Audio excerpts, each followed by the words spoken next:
Bonsoir tout le monde. Je m'appelle Alex Neve, and I am one of the four commissioners, three of whom are here this evening, and my two colleagues will introduce themselves in a moment. I very much wanted to begin by acknowledging that we are gathering virtually today in online space.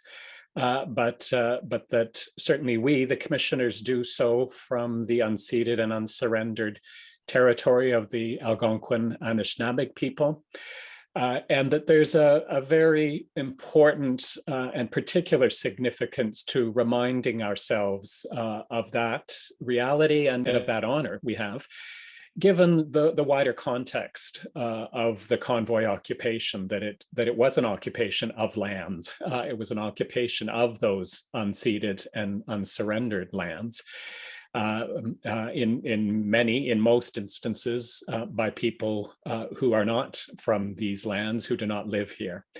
And it reminds us of one of the many very important human rights dimensions that lie at the heart of the concerns associated with the convoy occupation, and certainly are one of the very important guiding principles for us as we're proceeding with the Commission's hearings and meetings, is being very aware of and showing our own respect for that reality of occupation and the fact that we are gathering in these Algonquin lands. And it also reminds us that everything about the occupation, and certainly very much the approach we're taking throughout the Commission, is guided by human rights considerations, and certainly human rights concerns and issues will be very much coming up for us this evening. The People's Commission is a critical component of the community's response to that disruption that was experienced by so many during the February occupation, that had direct impact on so many residents and businesses in Ottawa's downtown core. And the goal of the Commission is many. There are many aspects that we are pursuing, but certainly it is to be a venue for healing and for justice, and to do so very much by hearing directly from those who have been impacted the most by what happened in February. In doing so, we will also be looking at the response or lack of response from governments, from police, obviously, and wider from the community itself, all of which is directed ultimately towards compiling those experiences in a final report alongside a set of recommendations, recommendations to redress the harms that have happened, and certainly recommendations that would reduce similar risk and impact in the future. Tonight is the second time that we have held hearings online. We've also had two in-person sessions, and we've also had a community meeting. And all of that, the online hearings, the in-person hearings, and the community meetings will continue through October, November, and into December. As I said, we've had one community meeting as well, and we're going to continue to do so. We see that as a very rich and important part of our process.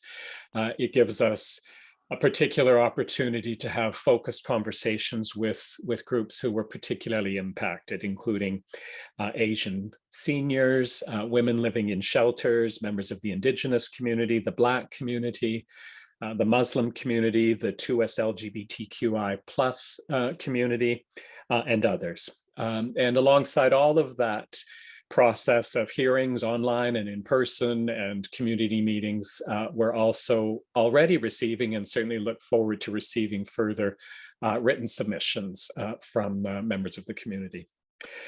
So with that overview of the purpose and goals, I'm going to turn things over to my colleague Leilani Farha, who will talk a little bit about what's happening tonight.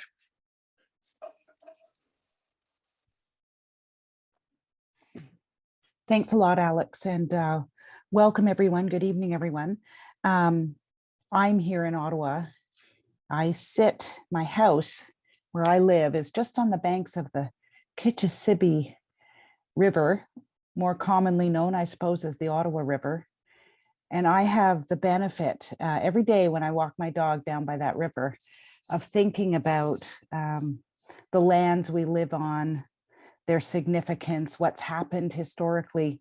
The Kitchissippi River, for those who don't know, used to be a place of convening for different Indigenous groups. They would come together on either side of the river and celebrate.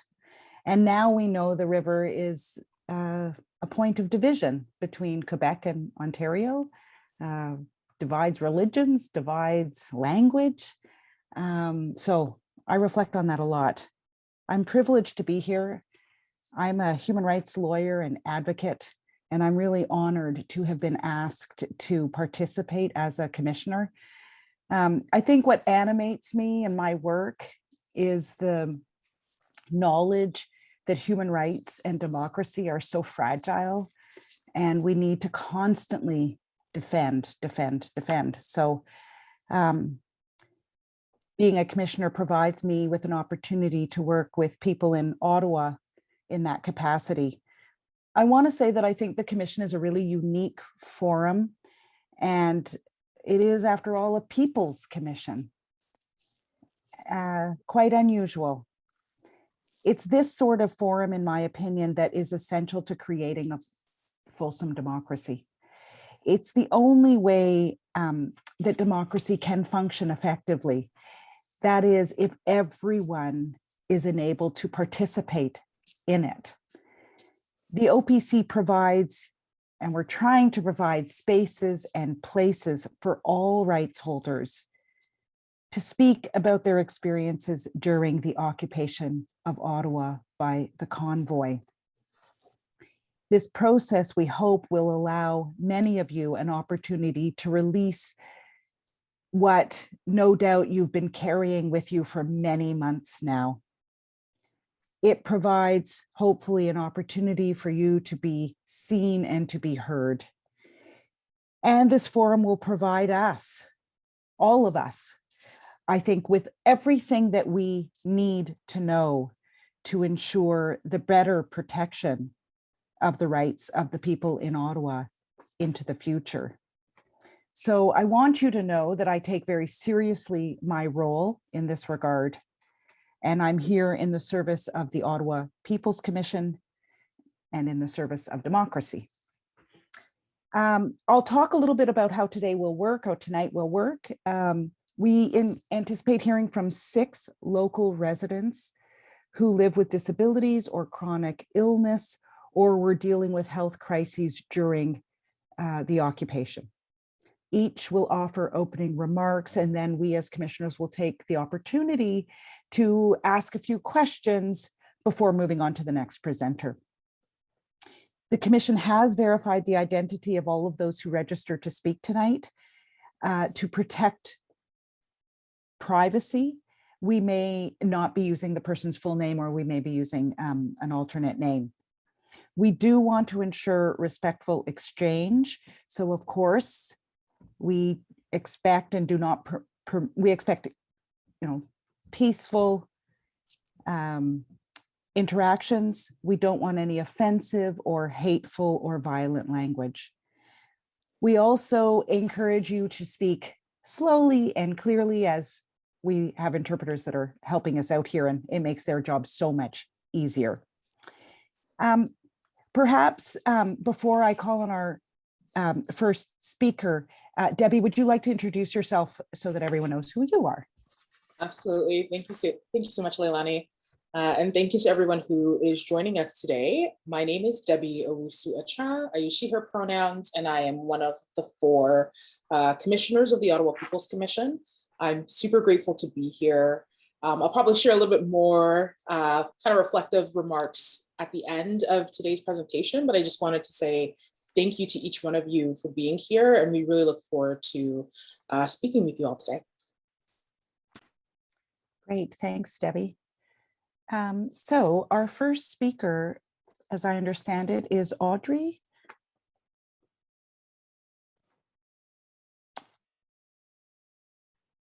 There we go.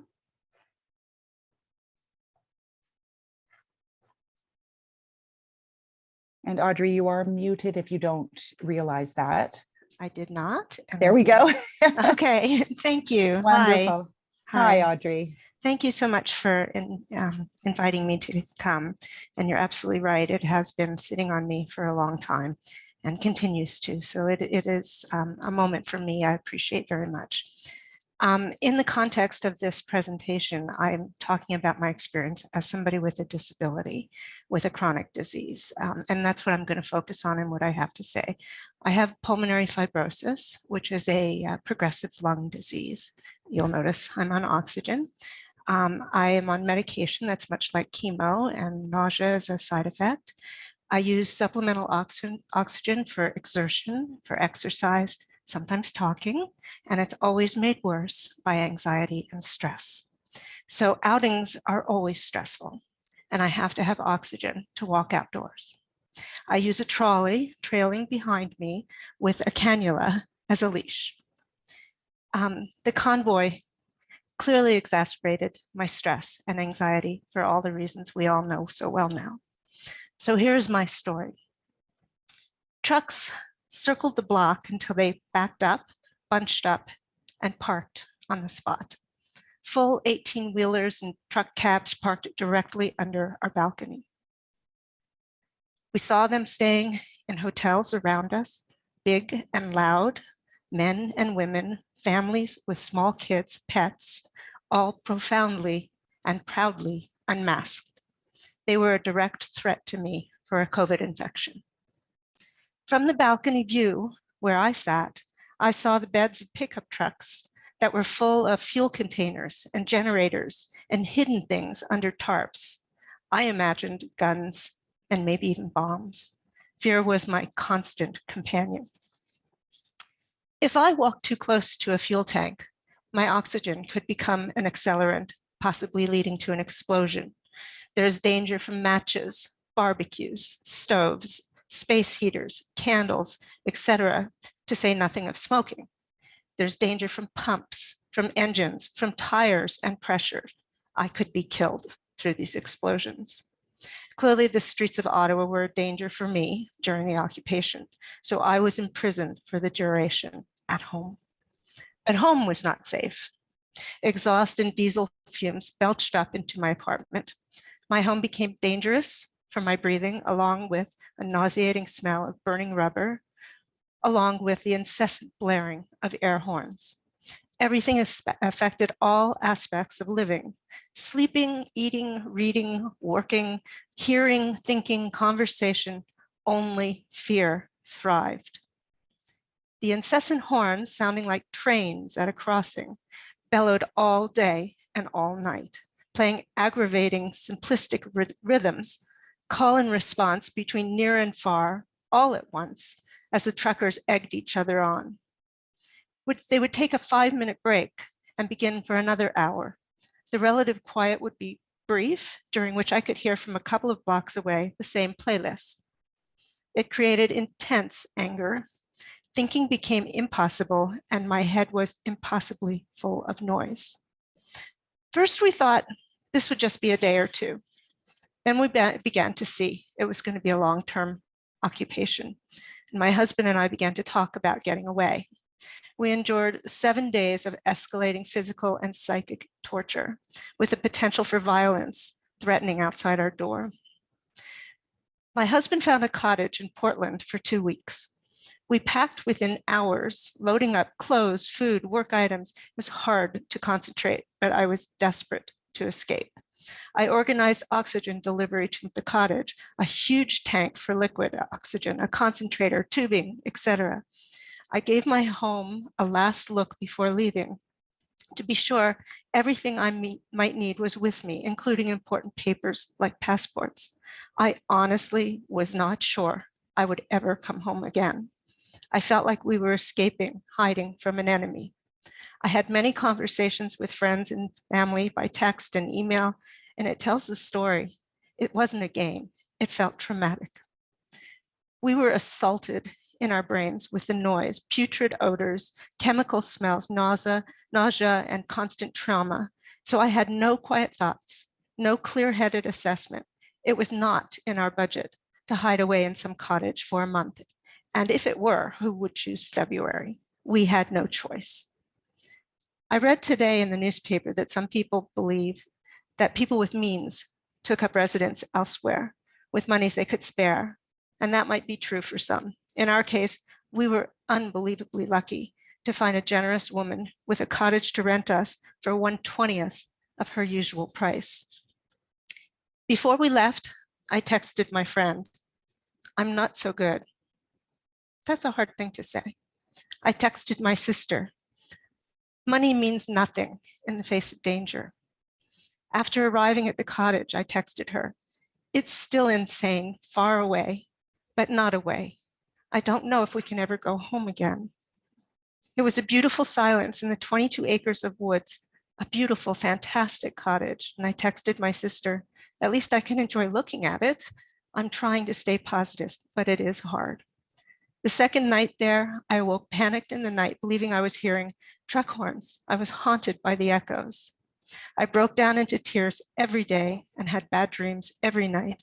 I was too disturbed to engage with the environment or do anything at all, but obsessively listen to the news. I feared violence constantly, and I was bewildered by the lack of action by police and desperate for enforcement. Later, I texted my sister, "We decided to stay here one more week. We're afraid. Well, I'm afraid. There may be violence over the next few days. Our city council is in turmoil. The police chief quit, and half the police services board were either fired or resigned. Poor Ottawa. We will all be traumatized from it." After 3 weeks, I texted my family. "I have not been in touch for the past few days because I am emotionally and thoroughly exhausted and drained." Thank God for the mobilization of the police through the Emergencies Act, though it was terrifying. I was terrified of a riot breaking out, guns, bombs. I couldn't sleep knowing what was happening at home. Was that Ottawa? Was that my Ottawa? Would we be able to go home again? We stayed one more week after the occupation was cleared, waiting to be sure it was over, cleaned up. But frankly, we feared coming home. I am grateful we could escape, but trauma like what we experienced has given my health a knockout punch, certainly at that time. I have test results that are objective evidence. A double lung transplant was now on the table. I'm doing better now, but I still have a panic every time I hear a truck horn blow. Thank you.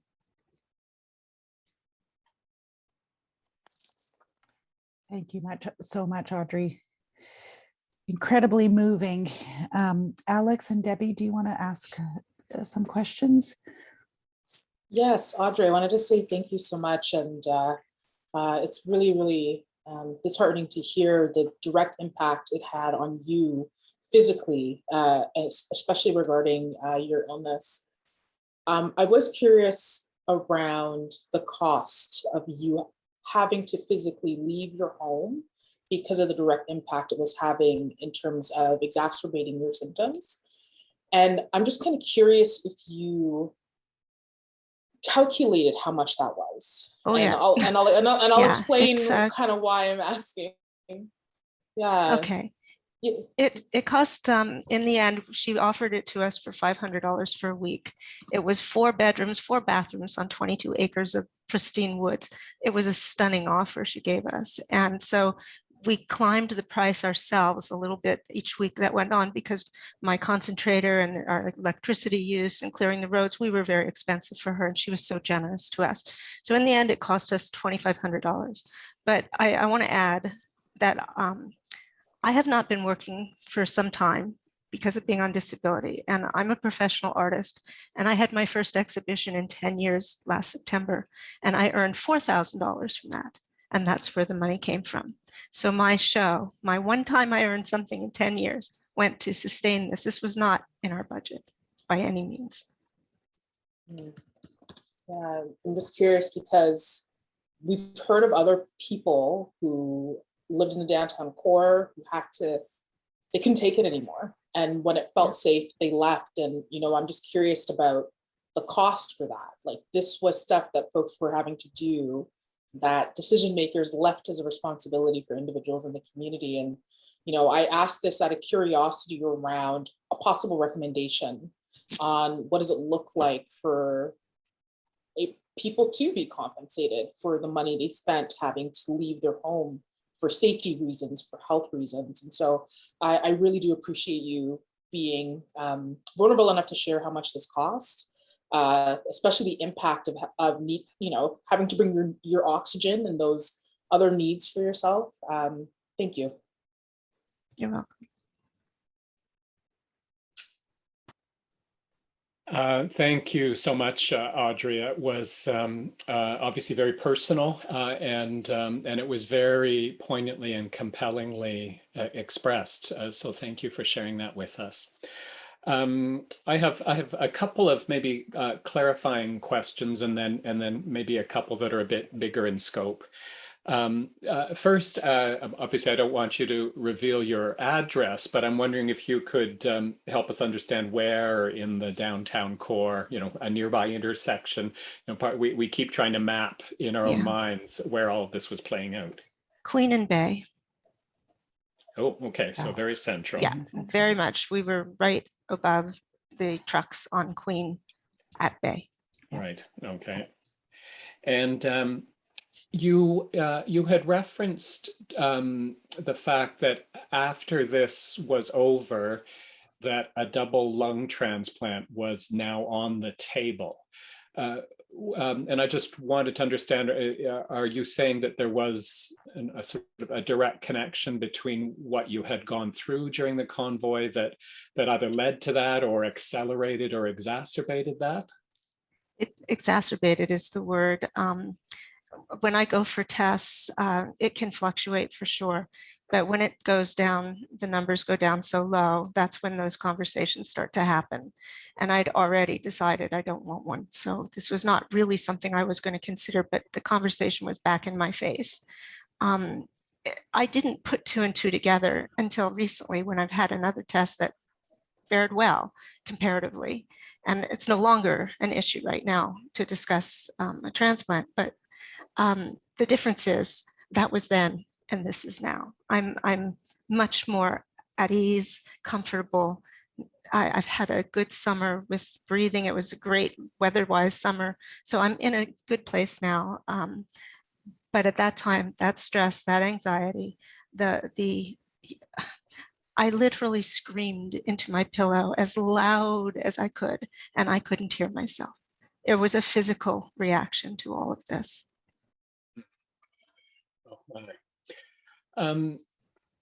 Now, I can only imagine that even in the best of times, which this obviously wasn't, that the logistics about ensuring you're getting reliable delivery of your oxygen must be way up at the top of your to-do list. Oh, yeah. Just wondering if there were ways in which that was either derailed or made more complicated. I guess in particular during those first 7 days when you were still living in your apartment, but then also maybe you could say a little bit more about how complicating it was for you to get the delivery at the cottage. Well, we were able to get the delivery at home, but it was getting to be a threatening situation. The drivers had a very hard time getting to us. So that was part of our thinking, we got to get out of here. In terms of the delivery out in the cottage, I mean, this company is amazing how they have offices in various cities in Ontario. And I've gotten to know all the guys who deliver. And this poor fellow, I mean, we were really in the woods, and his truck went off the road and he was sitting there with oxygen in his truck waiting for a tow truck to come and get him out. You know, I mean, that was not the goal. That was not how we planned to spend that time. And the company was absolutely surreal. They were so great, but they took risks too. And then my last question is, one of the things we're very interested to hear from people is what experience they did or did not have with the police or with bylaw officials. So I guess my question is, and this is particularly obviously during those first 7 days, did you reach out to either police or bylaw? If so, what was the response? And if not, why not? Well, I was watching from above and I could see it was completely chaotic. The one person I did reach out to was Catherine McKenney, and I sent her a note like the third or fourth day asking, why are we giving all this media attention to these people? It should be the stories about what people are going through, not what they are going through and what their needs are and their protests. I was just up to my eyeballs in hearing what their needs were and what they wanted. And I felt very largely ignored. And Catherine was wonderful in her response to me. She immediately took up the issue and she replied to me, not once, but twice. And it was a conversation in terms of I felt connected that way, at least through the city council. I can't say everybody did, but I reached out to her because she's our council person.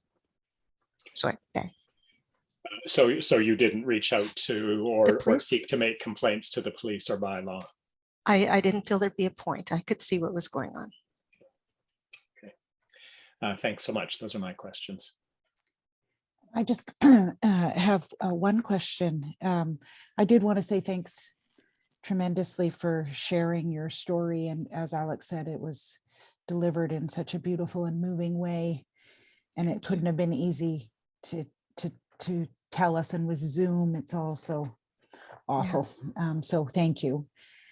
I wanted to ask you what it was like to be away from your medical help when you were at the cottage. I'm not in your circumstances, but I do have a couple of people I rely on here for my own personal well-being. And when I'm away from those people, I suffer my own anxieties. I just wonder if you could speak to that a little bit. I had a number of appointments lined up and everything had to be postponed. All of the offices with people I had to deal with were very accommodating. Nobody gave me a hard time about moving dates. Everything from my dog's vet to a dentist to my pulmonologist, everybody was good about it, but I had to cancel everything. And the important thing here is to know we did not know how long this was going to go on. You know, it couldn't continue. It was the first week. It kind of reminded me of the ice storm when everything was so cold and the house got so cold and the walls were so cold and we didn't know how long it was going to go on. And moving to a hotel to take my children to safety at that time was crucial. And that's the only reason we got through that period. And I'm not one to wait a long time before taking action. That taught me well. And so leaving was imperative. And like I said, without the money, nothing matters. Just stay safe. That's all. Everything else can be changed. And just one follow-up on the timeline. Were you at the cottage for 4 weeks, did you say? 28 days. 28 days. Okay. Thank you so much. I don't have any further questions. Thank you for listening to me. And I do feel good having got that out there. Thank you. Thanks so much. Thank you. And I think now we can move to our next speaker.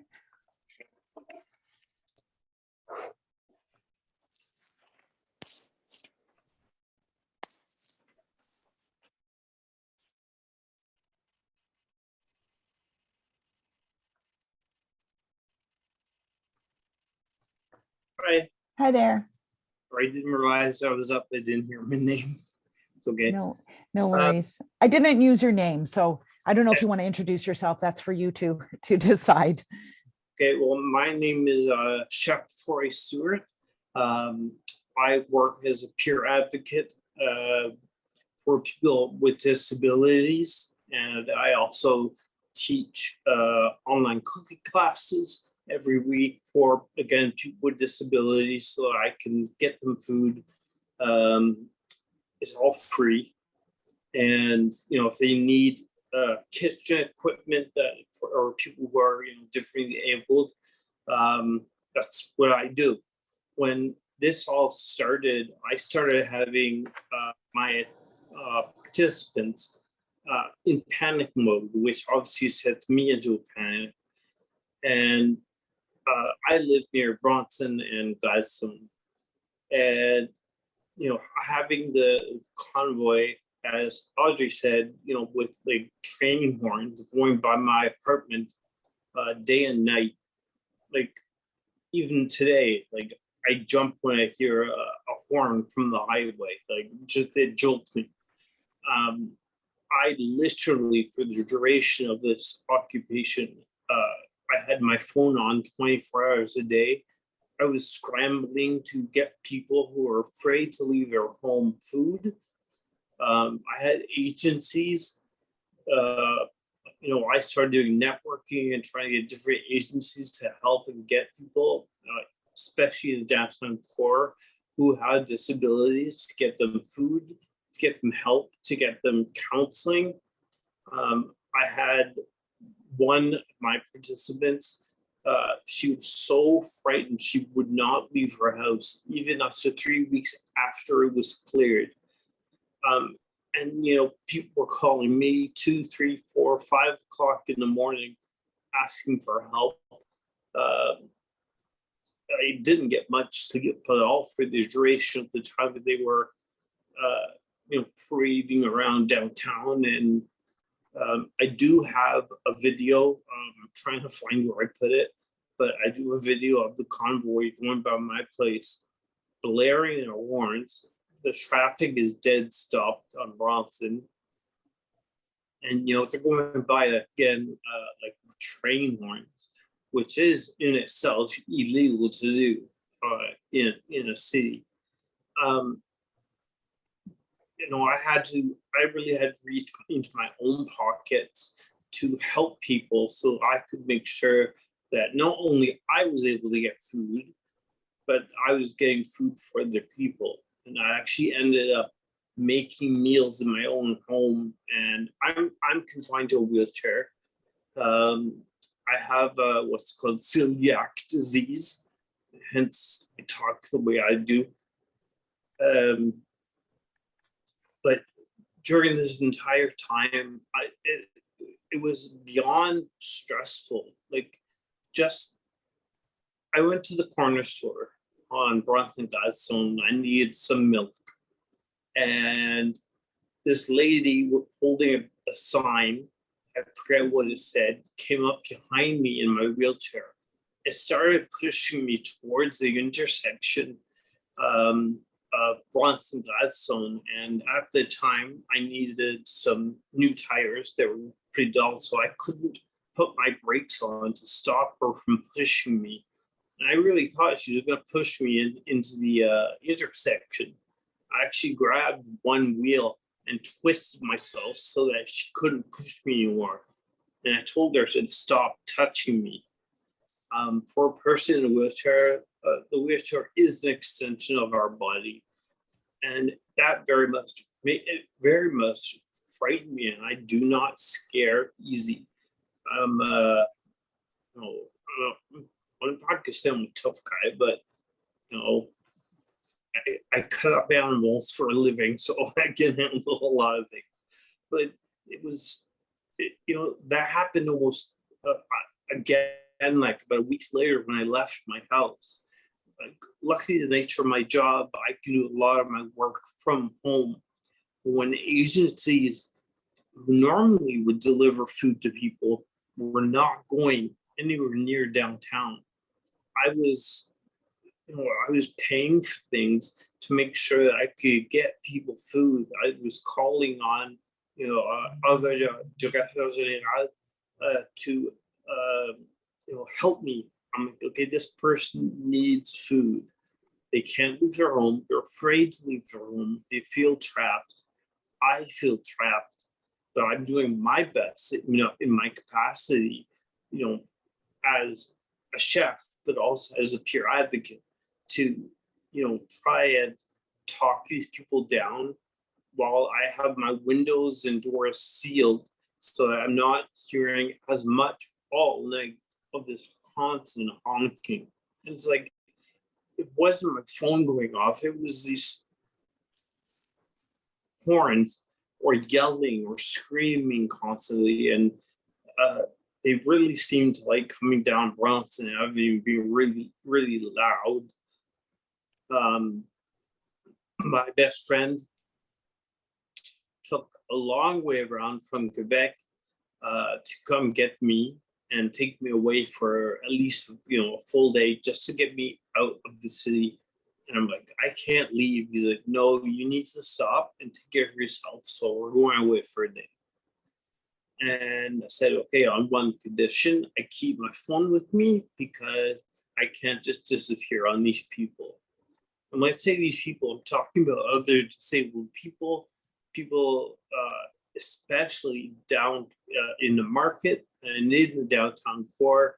Normally, I could easily, facilitate help for others. And I actually had to start looking to help myself because I couldn't get to the grocery store because all the buses are rerouted. You've got these people standing outside on corners, yelling and screaming. If you didn't agree with them, they would berate you and call you names and yell at you. I had this one person wanted me to give them a high five. I said, sorry, no. One, this is COVID. I'm not touching you. I don't know you. Second, you're not wearing a mask. And thirdly, what you're advocating for is dangerous and you're hurting people. And they really were hurting, not just the people in downtown, but, everywhere they protest nationally would flare up. They were causing huge problems for people with their health. Like Audrey said, my health suffered. My ataxia can flare up really bad if I'm feeling anxious. I don't get enough sleep. I don't eat. It can cause a lot of health issues for me. And this started I ended up having a seizure for the first time in, 5 years.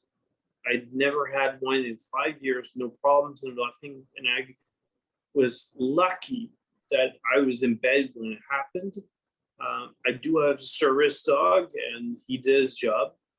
But I never told my mom because she would have freaked out and I didn't want her coming near Ottawa. It was just really scary, and getting the stories from my participants and the people I helped out in the community, they were legitimately frightened and they were like, Troy, what do we do? What can I do? I'm scared. And it was just these constant conversations. I'm like, you're at home, you're safe. Just don't go outside. If you need anything, you tell me what you need. I will get it. I spent my own money to make sure people had toilet paper. They had things like soap, gloves, masks, all these things that I could get them, but it was a matter of trying out how to get it to these people. And it was really stressful, like being told by a peer of mine, oh, I went down and everyone's really friendly. And I'm like, yeah, they're being friendly if you're sympathetic to what they want. But if you speak your mind, then you're a traitor and you're the enemy. And suddenly it will turn on you. And I saw it happen to me when I wouldn't give that person a high five. Suddenly I was an enemy. And I'm like, I'm in a wheelchair. They knock me over, I'm done. So I started staying home too, out of fear. And, my partner at the time was like, I've never seen you back down from a challenge. I'm like, I'm not backing down. My hands are tied because of these people. And I've got people who are not able to get food, either for my classes, because I provide the food for free. That's why all these people do my classes, so they have some extra food. As everyone knows, people on disability, it's legislated poverty. And I'm doing everything I can to fight that. And, you know, their cause suddenly became the only cause. And it was all about them and their partying and hot tub and, you know, like, just, it was crazy. It was unbelievable. And I refused to go anywhere near the area out of pure fear for myself. And that's not like me. It was legitimately scary watching people, you know, walk up and down with signs and yelling. When I went to the gas station had turned off its pumps because they were filling up diesel. And I went in and they were yelling at the clerks because the clerks wouldn't let them fill up on gas and or diesel. And me being me, I was like, you can't talk to another person like this. And the person berated me and called me names, teasing me about my disability. It just made me feel like I'm an ant. And I'm like, you can't treat me like this. I might have a disability, but you know what? So do you, the way you're acting. And I'm sorry to say like that, but that was what came out of my mouth. And it just, I'm Dutch, we speak our minds. But it was literally felt a lot longer than, you know, 3 or 4 weeks. If it was living hell, literally. I couldn't go to the grocery store. I couldn't go to work because I had no way to get there. And my fear was, well, what if something happens and they cancel the bus routes? Now I'm stuck, you know, at work because I do have a place to go to work, but normally I work from home, like I said earlier. So when it finally ended, I was like, this fight is not over. Like this, I'm glad this inquiry is happening. I want to see justice done for the people of Ottawa. As Audrey said, it was all about them in the news. I was in the news several times on CBC and CTV, asking about the impact it's having on people with disabilities. And the only thing I can remember really saying during one of the interviews was, if you're not here living this, you won't understand. And not that this is a legitimate comparison, but when, you know, I look at what's happening overseas, I'm like, that could have easily been here if they acted up and started, you know, if they wanted to be violent and it turned that way, it would have gotten really messy. And going back to a question that was asked of Audrey, I did contact the police, and the response I got was, sorry, we're spread too thin. We can't come to where you are right now. You're on your own, basically. And I was like, I'm on my own. It's your job to be protecting us. And he's like, well, we don't have the resources. We don't have the ability to come and answer anything like this. I'm like, so if I get attacked, I'm just going to be lying there. There's nothing you guys can do. And basically the answer I got was, yeah, pretty much. We don't have resources to help the people of Ottawa. I was blown away by that. I did contact city council and other people that I know, MPs and MPPs, through, because of obviously my advocacy. I'm like, what are you guys going to do about this? And they're like, we don't know what to do. This never happened to us. And that's a really scary feeling, to know that the very people who are here to protect us are like putting their hands up. Sorry, nothing we can do. It's like, even somebody knocking at my door would now make me jump. Even today, like somebody knocked my door and I jumped. And that's not me. I'm not a person that lives with fear. It does affect my health. It causes my disease to deteriorate faster. You know, I was getting maybe 1 or 2 hours sleep a night, and the rest was stress. And yeah, no, it's just it was something I never want to see again, and I hope nobody has to live through what we went through. So Thank you very much. Thank you very much. That was a very powerful and very helpful statement. Debbie and Alex, would you like to ask questions? I know I have a few, but I'll let you take the floor first.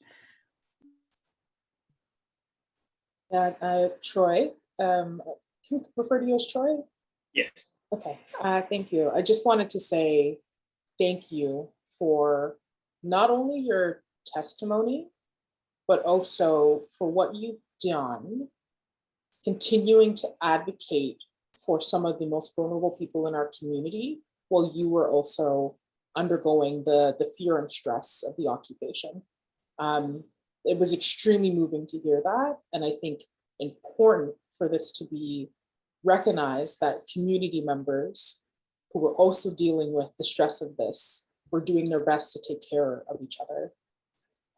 I did want to speak a little bit about the situation you mentioned with regards to that woman who was holding the sign, who had pushed your wheelchair.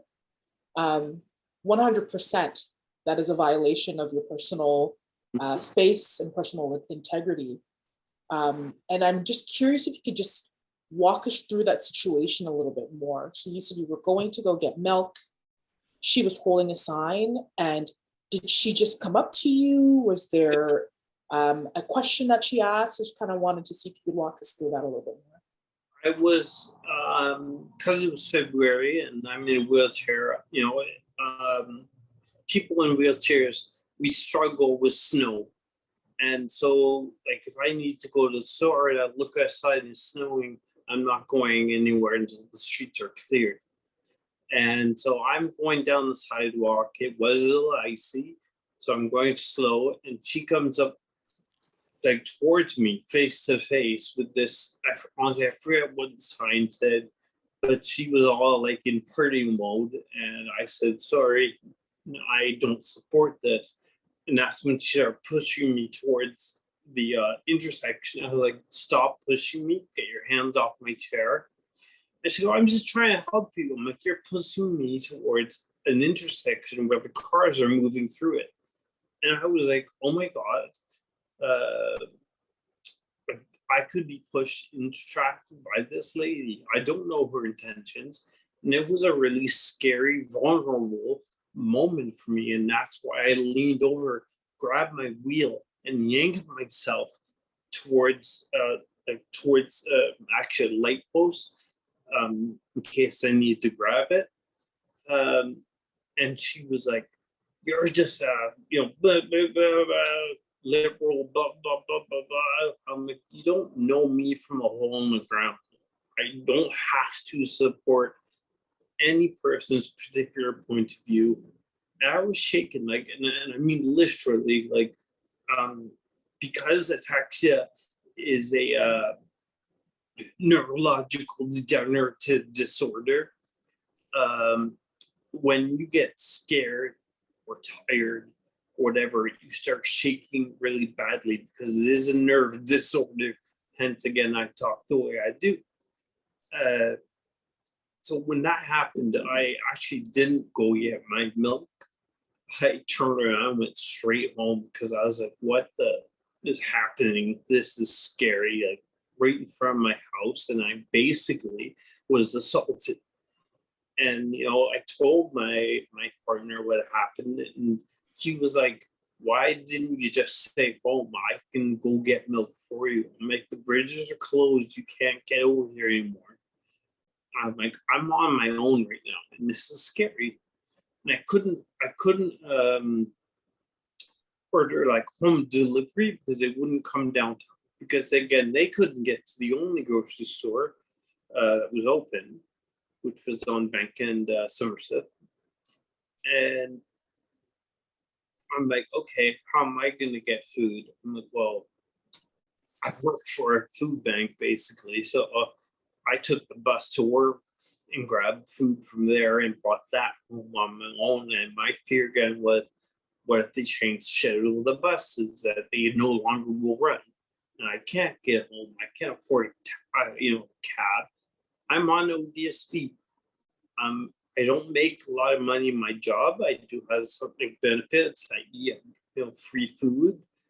But if I can't get to work and no one can do deliveries, I'm like, okay. So I literally was rationing my food because I was scared I was going to run out. As a chef, that's a really scary idea of running out of food. So I can't believe the audacity and the thinking of these people and what they were doing and thinking that it was okay to make us live in fear of going outside our own home. Like, for people leaving the city, I had multiple friends that left the city also. I unfortunately don't have that luxury. And I have, people here that I'm like, if I leave, I got people telling me that they're going to harm themselves. And in my capacity, if I hear a person say they're going to harm themselves, I put them in the royal. That's what and I warn them. Like, if you tell me you're going to hurt yourself, I'm going to have you admitted. So say that differently to me, or you're going away. But then in my head, I'm like, well, that might be a good thing because they'll be safe there. They're out of harm's way, but never did. It's a really scary thought to think that the police basically put their hands up and said, sorry, we can't help you, or too spread too thin.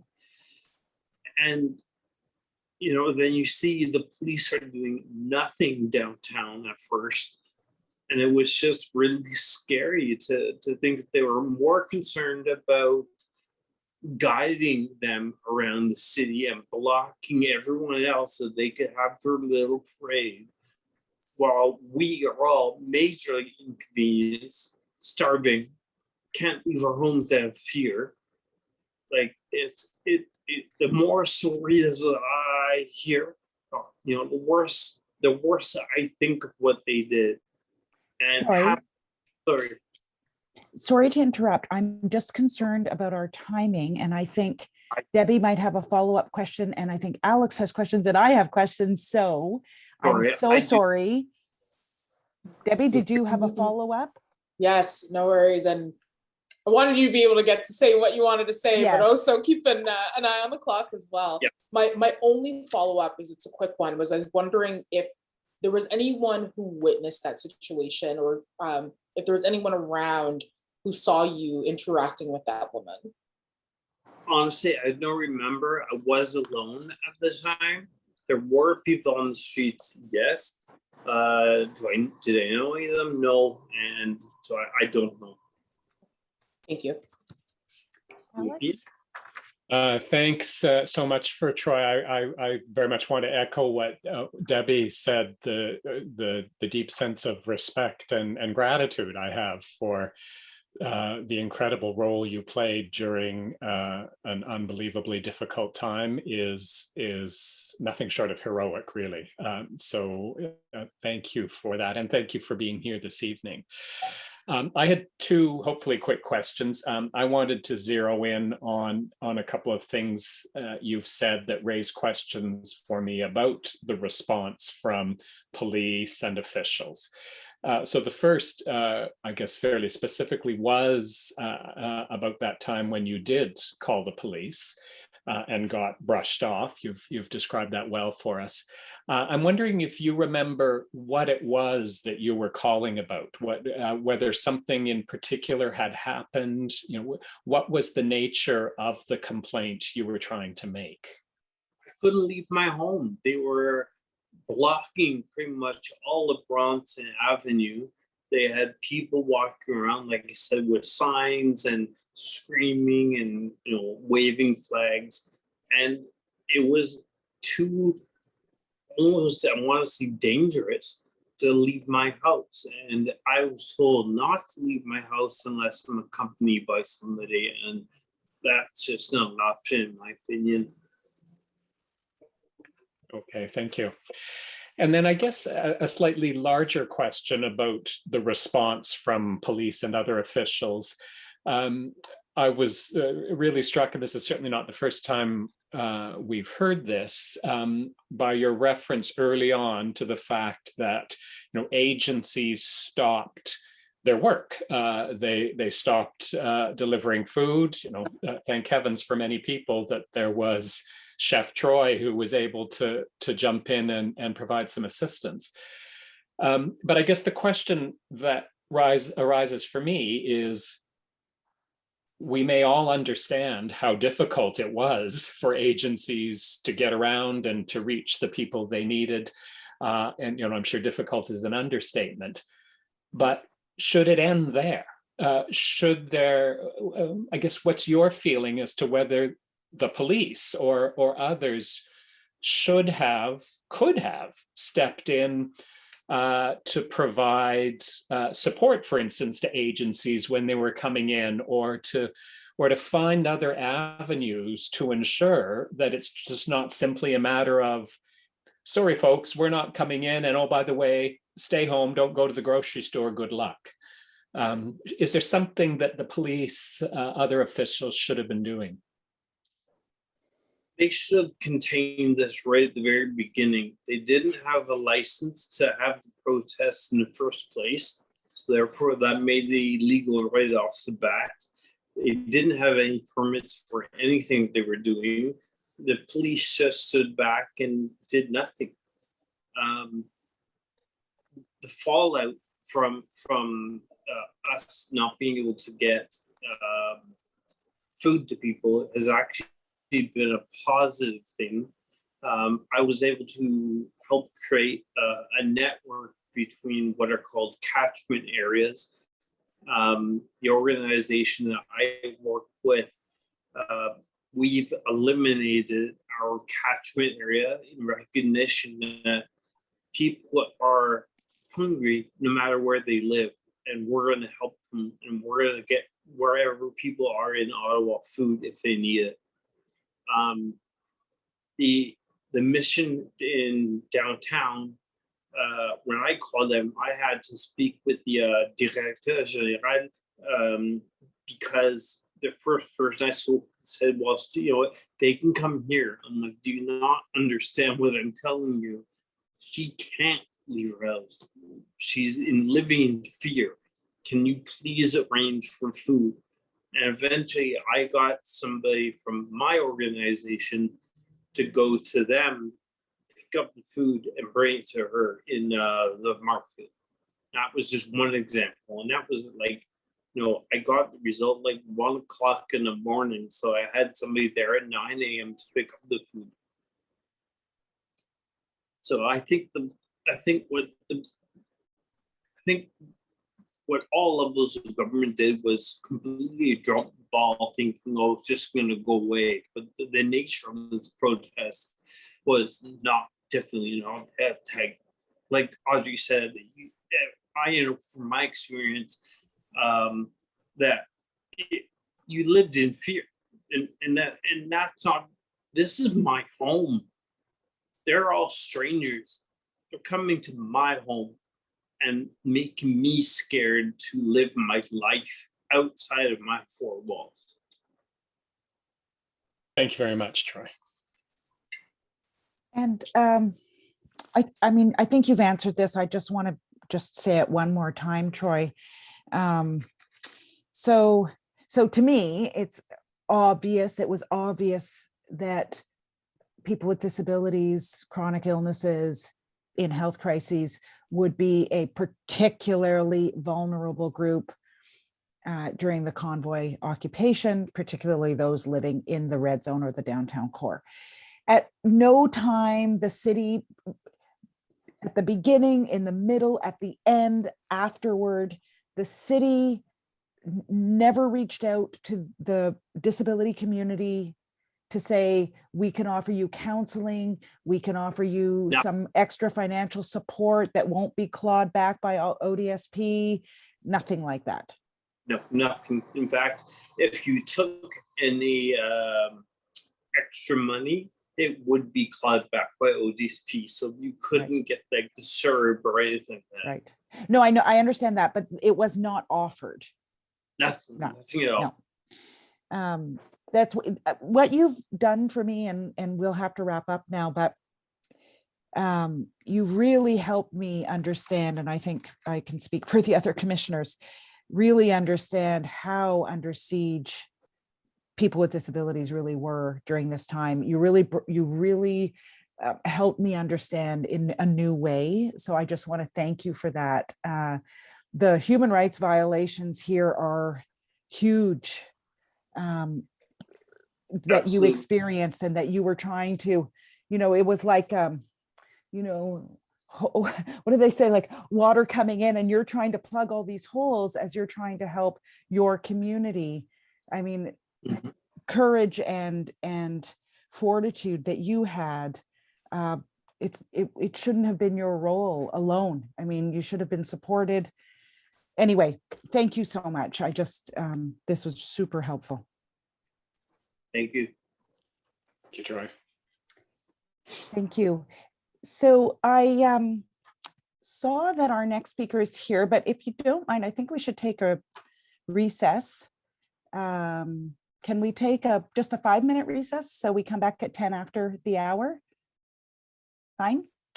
Thank you, commissioners. It'll give me a chance to go to the loo. I've been drinking too much water. So 10 after. Great. So the commissioners are back, and hopefully our speaker is ready to come online as well.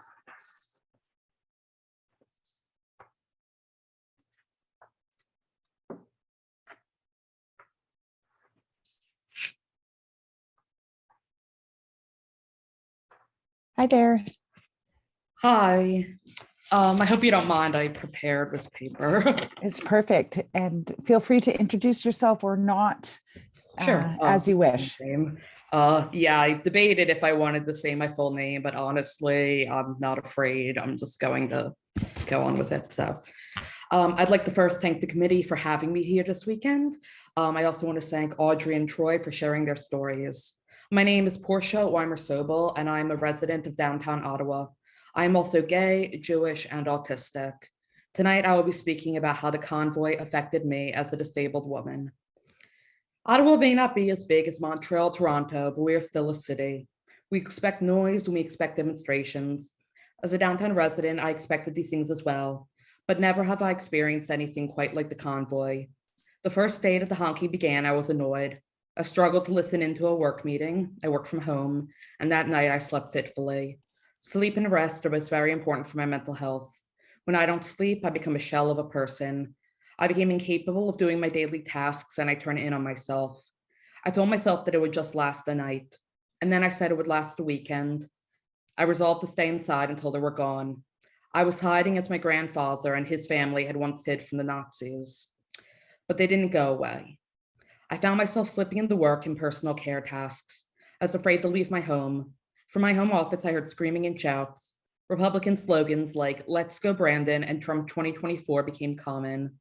That was just at home. When I managed to leave my apartment, I would mask up, fearful of catching what the occupiers carried. I was called a mask hole, brainwashed, and one man even rolled down his truck window to baa at me and call me a sheep. I started double masking in response. When it came time to buy a new winter coat, I bought one that was bright red. As soon as it arrived, I cried. I realized that it would just make me a target. I became a paranoid wreck of a person. I began to go to counter protests and saw for myself what our city had become. The second weekend of the convoy, I marched in a counter protest, culminating in a standoff at City Hall. I held a sign that said, "Go home, Nazi scum." In the crowd across from me, I saw hate symbols and countless American Republican signs. I would know. I lived in the US until I was 18 before moving to Canada. The convoy laughed at my sign, and two deranged members spouted Jewish conspiracy theories towards me. Apparently, I am an android controlled by George Soros. last week I decided to walk downtown with another counter protester. I walked through the core of downtown and I walked through the encampment. What I saw shocked and horrified me. It was like looking at a disaster relief area. The place stunk of human excrement. The people walked around drunk and high. There were children there, children eating from cans at nearly midnight, sitting around campfires on what were once busy streets. But the most personally damaging thing for me was what they had decorated their new home with. Signs were everywhere comparing themselves to the Holocaust and its victims. Paper stars of David and some fabric ones attached to clothes were littered everywhere. Instead of the word Jude, like the Nazis had affixed my grandfather and our family, they wrote unvaxxed. The convoy directly mocked my grandfather, a Holocaust survivor, and our family who did not survive. They also had signs stating that vaccines caused autism, comparing COVID to the flu and asking people if they would rather a, pardon my language, retarded child or an unvaxxed one. They insulted me and every other autistic person by saying that they would rather have a dead child than one like me. They perpetrated the belief that vaccines cause autism and that it was better to be dead than to be disabled, that it was better that I be dead than to be disabled. The stress became worse and worse, and nearly 3 weeks into the convoy, I tried to commit suicide, spurred by my worsening mental state. The convoy was never quiet. I never felt safe, not even in my own home. My paranoia was off the charts as I saw my city turn into a hate-filled place that the US, my home country, had become. For the first time since moving to Canada in 2015, I worried that I would be a victim of a hate crime like I had been in my youth. I was hospitalized briefly and I survived my attempt. And very soon salvation came when the Emergency Act was enacted. I was relieved when the government finally stepped in. I cried with joy when I saw the convoy leaving town. For the first time in my life, I thanked police that I passed in the streets for evicting those vermin. And the nights after the occupation was more or less officially over, I slept like a baby. Thank you again for having me speak tonight. I struggle with language at the best of times, but I've tried to create a concise timeline looking back at how I was affected. I welcome any questions. Thank you so much, Portia. You may have felt it was a struggle with language, but hearing it, you were very articulate, very clear. And thank you for sharing that not easy story to tell. I'll ask my commissioners, do you have questions for Portia? I know I do. Yes, Portia, thank you so much. And to echo what Leilani said, you did fantastic. And thank you for being vulnerable and sharing with us what you experienced and also what you witnessed during that time.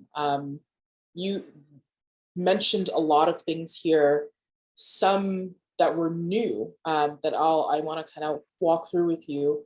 And I do want to just state that I'm sorry you had to witness some of the most vile anti-Semitic and ableist rhetoric, which I think we all knew was part of the discourse, but your firsthand experience and how you explained this, let us know what else we may have missed in terms of some of the hateful rhetoric and signs. The comparison of their plight to that of Jewish people is downright insulting.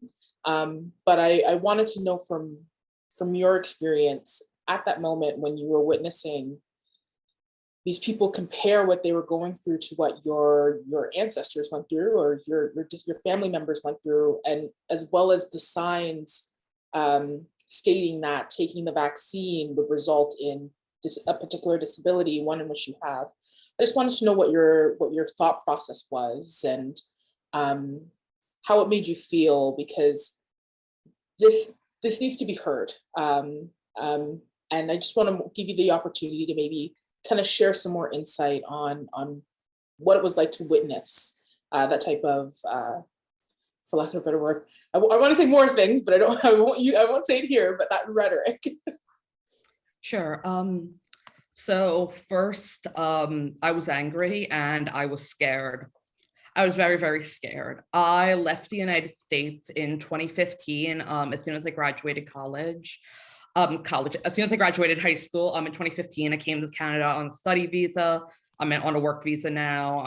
My permanent residency is in process, but I left the United States for a plethora of reasons, one of which being the rise in extremism that I personally witnessed as an American citizen and as a queer, Jewish, and autistic American citizen. I had always felt safe in Canada, and for the first time, I did not. I know that that is absolutely a privilege thing to say, that I'd always felt safe in Canada. I am, of course, white, and I recognize that privilege, but I never felt unsafe here before. I just always felt safe in Canada. I began to see the rise of extremism, and that scared me. That scared me so much. And I was angry. I was very close to my grandfather. He lived with me until he passed away when I was 13. On his deathbed, he thought he was back in Czechoslovakia, and he had very severe dementia, and that was traumatizing. I'm sorry, I'm rambling, I ramble, but just seeing them compare themselves to what my grandfather went through, comparing themselves to my other family members who were killed, my grandfather's 3-year-old sister who was gassed in the chambers at Auschwitz, my grandfather who survived the Death March, survived Buchenwald, survived work camps and concentration camps. Seeing them compare themselves to my grandfather and our family just infuriated me. I was so angry, and that anger, there was nothing to do with that anger. I couldn't lash out at them. The only thing I could do was counter protest. So that was what I focused my attention on. I counter protested. I made signs. I helped a little with mutual aid organizations, not as much as I could have, but I helped. But there was nowhere for that external anger and sadness to go. And I think that's why I accumulated in my attempting suicide. Thank you, Portia. Thanks so much for sharing, Portia, and I'll echo Debbie that in no way was that a struggle with language. That was an eloquent mastery of language. So thank you so much for sharing that. I had 2 questions I wanted to follow up on. The first, that was incredible that you felt able to share with us something very personal, the fact that you had attempted suicide as a result of what you were going through. And I'm not wanting you to go further in sharing the details of that, but I'm wondering if there's anything that you would share about the ways in which the occupation may have made it more difficult in any way for, you said you went to the hospital, you received some treatment. Was that side of things in any way complicated because of the occupation? Well, I will say that was the most I saw of police, except for, them standing on street corners. My mom ended up calling the 911, and the police came to my home, as well as EMTs, and the EMTs were wonderful. And I expressed to them how the convoy had been making me feel, and how I was just I felt there was no way out. The police, on the other hand, barely said a word. I even said to them, "Why aren't you doing anything?" They just were silent. We got to the hospital, and I said I received treatment, but by that, I was there for 12 hours in an ER. I fell asleep at one point. They sent in a doctor who had me sign a sheet of paper saying that I would do deep breathing if I wanted to kill myself again. There was no treatment. There was no options. I expressed multiple times, and I'm sure my medical records would show this. I have to dig it out, but that I killed myself because of my feeling.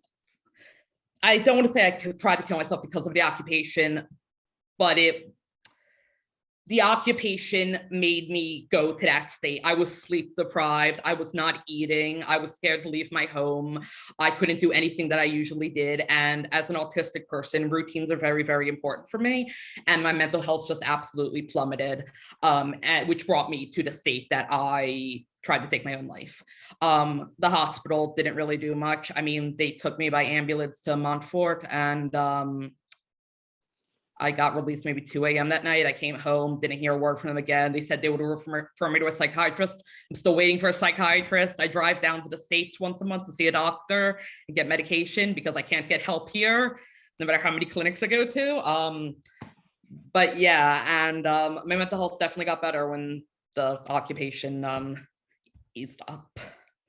Do you remember how far into the occupation it was when this happened? How many weeks or at what point it was? It was almost to the end, so about 3 weeks into it. I want to say that the Emergency Act was maybe 3 or 5 days after my attempt. I can dig up my hospital records to check what the exact date was. Okay, thanks.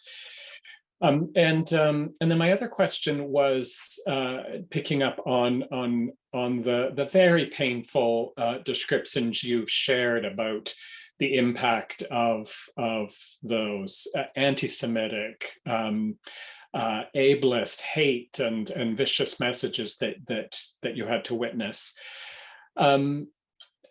Throughout, when you think back to especially some of how the sort of media coverage came through at the time and interviews that were done with convoy organizers, etc., that side of things was always dismissed as a few bad apples, not anything that is endorsed by the organizers themselves. Wondering what your feeling is to that defense. So I guess maybe I'm asking you, how prevalent, how extensive did it feel, recognizing that even to see only one instance of that is too much? Sure.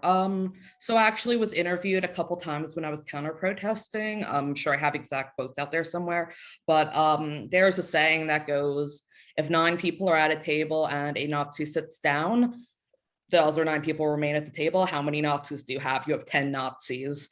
I saw a swastika flag on a truck go down my street. I didn't include that in the narrative, but I did. It was later seen at Parliament. There were white power symbols that I saw tattooed on the people. There were, like I said, if they had cared about the anti-Semitism, if they had cared about the hatred that they showed to people of color, to disabled people, to religious minorities, they would have decreed it. But they would have spoken out against it. But they didn't speak out against it. What I noticed, they never spoke out against it. They said that is wrong if it happened. We have proof that it happened. We have photographs, we have video, we have eyewitness testimony. We know that these things happened. So why would it be so hard to say, we do not support them, we support you arresting them or taking criminal charges or doing something at these people? No, they protected their own. They denied. If it happened, it was bad. Not it was bad. They were revising history as it happened. And that was the same thing that I've seen in the United States over the last, almost a decade. Thank you very much, Portia. Thank you. Debbie and Alex actually asked the questions that I was going to ask. So I think I will leave it there. Oh, actually, I had one question. Did you, and maybe you mentioned this, Portia, and I'm sorry if you did and I missed it. I think some of the things that you experienced were in fact quite hateful. I'm wondering if you reported those to the police or to anyone at any point, or to someone else who might have reported them, like your mother, or you mentioned that you're in contact with your mom. So I wondered, yeah. who was I going to go to? The Right. police were standing by them. The police were, every day I was turning out, a police officer was donating money, the police officers were taking selfies. I don't trust the police on the best of days. As a disabled woman, I don't feel safe going to them. If I start to stim, who's to say they won't think I have a gun? If I can't make eye contact, who's to think they won't think I'm on drugs? As an autistic person, I personally don't feel safe as the police. And I don't feel like they would have done anything, because ultimately, what was I going to say? There's a guy driving around town with a swastika flag. That's awful. That's hateful. What were they going to do? These people are putting stars of David on their chest that say unvaxxed. What am I supposed to do? And even in and I was very, very lucky that I was not physically attacked, that I was only that I only had slurs and terrible things that I saw and heard, but I was not physically attacked. Honestly, the police didn't do anything. I counter protested outside of the police station for, God, probably like 5-8 days. Every night at 5 p.m. I would go to the police station until my mental health got so bad. I live right near the police station too. And there was no one who cared. Yeah. There was just no one who cared. There was no organizations. There were organizations that were helping people as best as they could, but they were overwhelmed. I'm fortunate enough that I do have, you know, some money so I could like order groceries. I didn't have to go out and do that, that I didn't have to go out for appointments and stuff, that I do work from home. I was very, very lucky in that regard. But even the people that were getting attacked in the streets, that were getting horrific racial and other slurs thrown at them, these people weren't getting help, so why would I? Right. Thank you very much, Portia. Really appreciate your time and your articulate telling of what happened. Thank you. Thank you.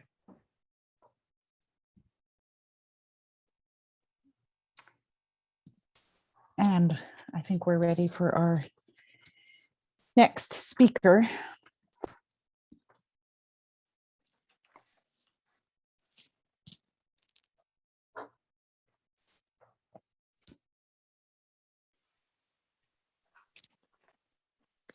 Am I good to start? You are, and feel free to introduce yourself or not as you wish.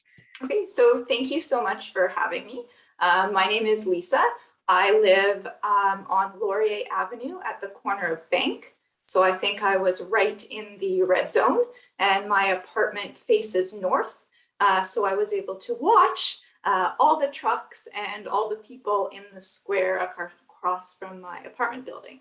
I wrote a fairly long submission, which I understand you've read, so I'll try not to repeat it too much, but we'll just go through some notes or some highlights that I have, and then I'm very happy to take questions. So basically, I only survived 4 days, or 5 days, 4 nights of the occupation because I couldn't leave my house safely, and I am privileged to have family in Montreal who came to escort me away from my home. I use mobility devices, so a 4-wheeled walker and now a wheelchair due to mostly the environment, but a chronic progressive disabling illness. And I physically couldn't move around. Trucks would block intersections, police would block intersections, people would try and intimidate me. Because of my health condition, masks are important for me. And so I suffered a lot of harassment in the few minutes I was out on 2 days before I did not feel safe because I could not physically mobilize in my community because of the noise, because of the exhaust, and because of the harassment. Where my apartment is located, it was constant honking, especially during the day. So I could not participate in an online class. Everyone could hear the honking. And so like I couldn't even hear them. And if I tried to speak, they couldn't hear me. They could just hear honking. I was lucky to be off work at the time. I am privileged to work at home, but I would not have been able to work if I wasn't off at the time, as no one would be able to hear me. It was incredibly stressful to feel like I couldn't leave my home. It was incredibly stressful. I went out once on Friday and once on Saturday, right at the beginning, so at the end of January. And that was enough to know it wasn't safe for me. People were yelling at me and also around me. Things about masks, about sheep, about all the things you've probably heard from other people. I had that as well. From my apartment, I could see people congregating, peeing in the square, and other sort of antisocial, quasi-criminal behavior that was not being addressed at all by police. I felt very ignored and left out by the police and the city from the get-go. This is a little bit a problem from before with Ottawa, that when something happens, they tell downtown residents to avoid downtown. Don't drive downtown. Just don't go there. They completely ignore the people who live downtown who cannot leave. It was difficult with all the services that were closed. So the library was closed. I canceled medical appointments because I couldn't go. Other medical appointments were canceled for me because they didn't feel safe having services open. Grocery store and pharmacy had to close at times. So there was a lot of disruption that made it so I really couldn't stay there. There was also a lot of gaslighting by the police and by the city, who kept reporting it was a peaceful protest, despite reports, of harassment, of hatred, of everything else, despite them seeing all the trucks blocking the streets, for example. I also felt that after the protest, or after the occupation, as I experienced it, the sort of denial from the powers that be continued, and there continued to be demands on me to justify why not having transit, not being able to use a curb cut, being yelled at was a problem, to justify my negative experience. And I have felt through a lot of these experience sharing forums, such as the city audit, the federal government's call for opinions on the Emergency Measures Act, that my experience is being summed up or equated with that of somebody who kind of came to party and to occupy and to protest, and who had the choice to leave, to go home and be able to sleep without constant noise and exhaust, who wasn't afraid they were going to be hit by trucks, who didn't have trucks revving at them, drivers yelling out of the window, and other experiences. And I found it difficult to keep, I guess, re-justifying that I should be able to walk or roll in my neighborhood. I should be able to go to the grocery store, to the pharmacy. It should be considered that there are some people, such as people with certain disabilities, who may be affected differently, and that should be considered. I was told just to go home, to stay home. That's hard to do.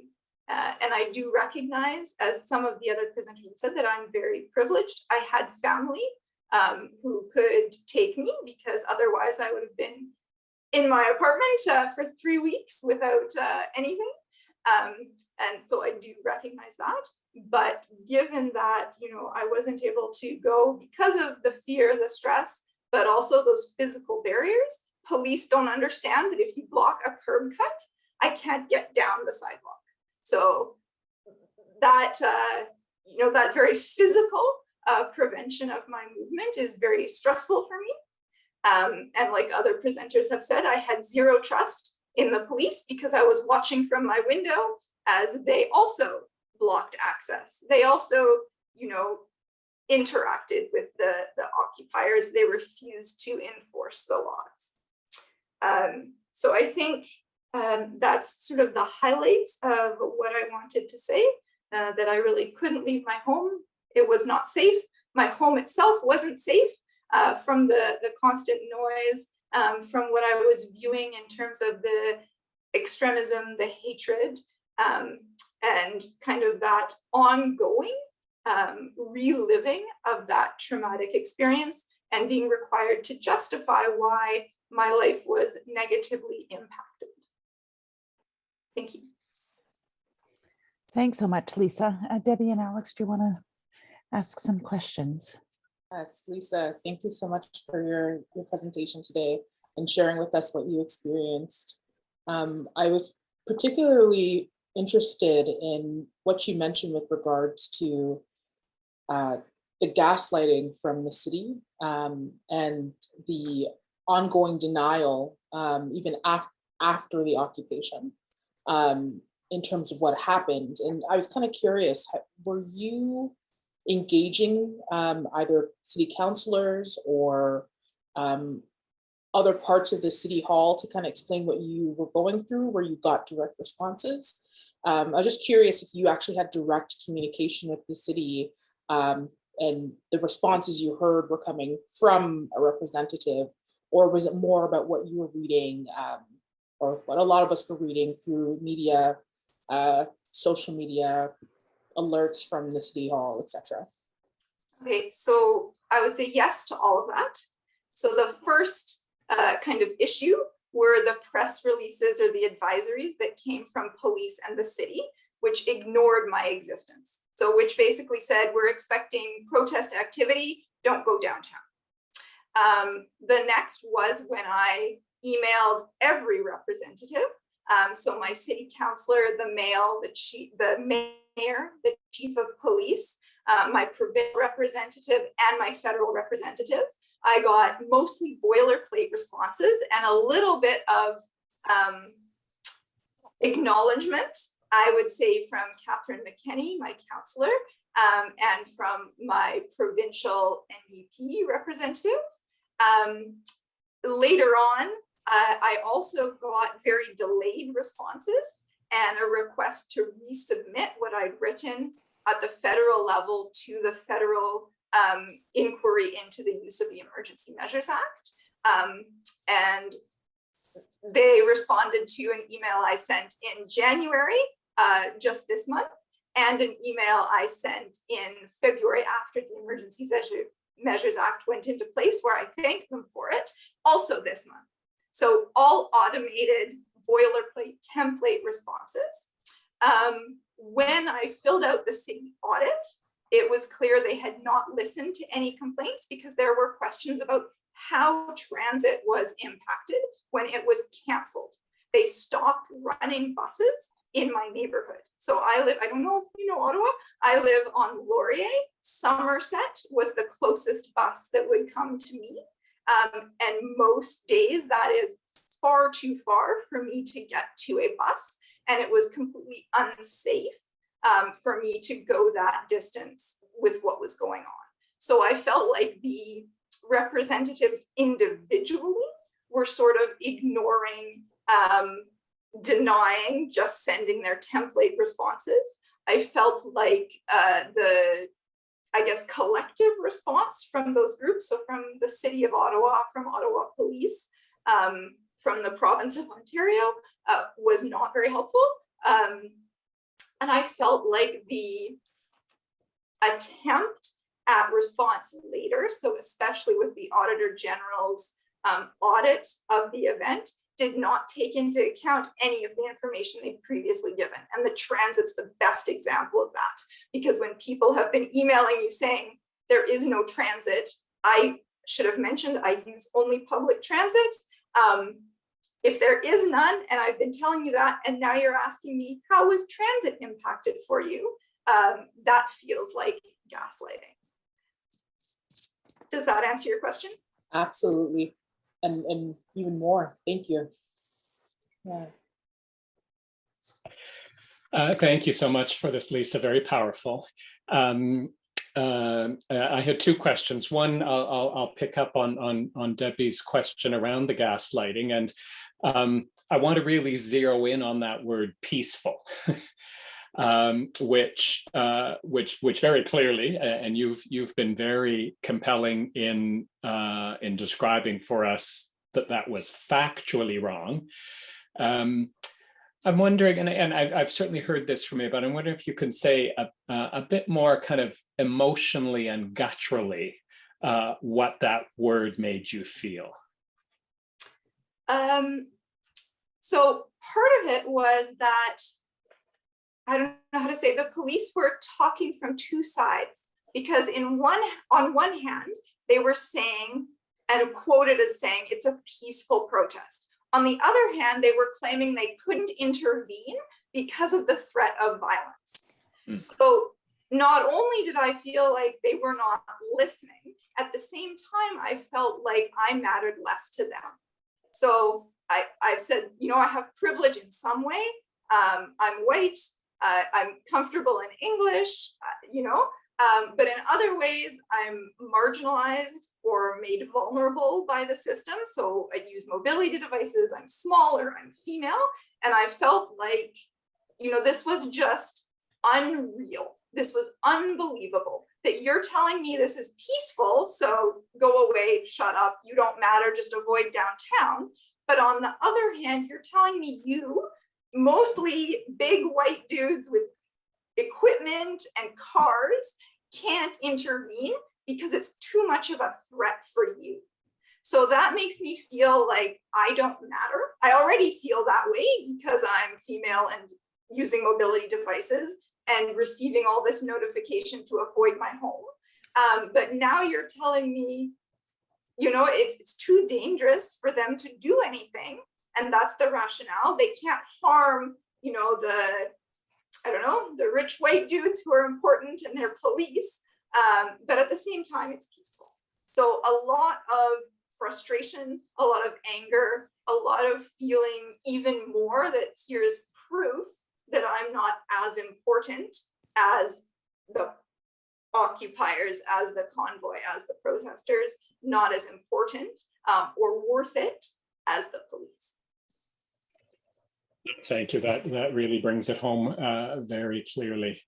My other question is, so it's a bit of a human rights question. You know, I mean, you've actually very, very directly described your experience in ways that fit absolutely into human rights analysis and a human rights framework. And in particular, you know, human rights require states to be very cognizant of those who are most vulnerable, those who are in the most precarious situation. And clearly that was not happening here. As someone living with disability, facing the mobility challenges you face, who would you have expected to be attentive to your situation, your needs? Police, particular social agencies, government departments, who do you feel you should have been able to look to for the support and protection that clearly was not on offer? So I feel I should have the expectation, just as a resident of Ottawa, as someone living there, that the police will do their job, which to me is enforcing the laws that exist. And there are laws that say you can't park a truck in the middle of the road, you can't pee in the street, you can't harass people. So my expectation was not specific to me as a person with mobility challenges, or as a person labeled as disabled by her environment. My expectation was basic, and that expectation that the police would police was not met. I also expected the city to have a responsibility to ensure that the police force would do their job, that the province would have that responsibility if the city could not or would not, that the federal government would have that responsibility later on. And the only group that remotely and with much delay met any of that expectation was the federal government with the Emergency Measures Act. And in my opinion, although that was very much needed, it should not have been needed. The province failed, the city failed, the police service failed. I know this is sort of a people with disability forum, but I find that population is very, very different. So some people work, some don't, some have mobility challenges, some have mental health challenges, some have everything. So I don't think that I would say I expect a service or agency specifically to help out. I expect that the general services like the police sort of work in general, if that makes sense. And perhaps that's just because every day I encounter ableism and I have low expectations of specific disability focused services. But, you know, even if I could walk easily and go down all the curbs, I think getting to my closed pharmacy and closed grocery store would have been difficult and kind of useless. Hey, thanks so much, Lisa. Yeah, and I don't have any further questions. I did just quickly look at the International Convention on the Rights with Disabilities to refamiliarize myself. And I mean, it's just remarkable what got lost, what different elements of your rights, Lisa, and other persons with disability were completely ignored. I mean, it's remarkable. Anyway, I found your testimony really helpful and your clarity really useful as we think through these issues. So thank you so much. Yeah. Yes, thank you.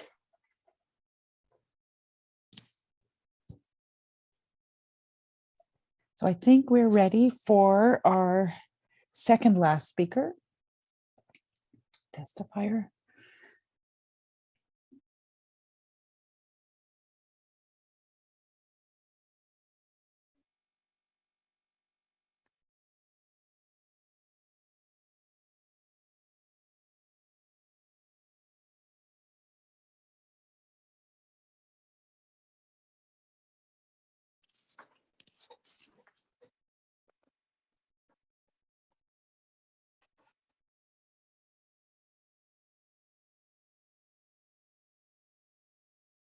Hi there, you're muted if you don't know. If you're speaking, we can't hear you.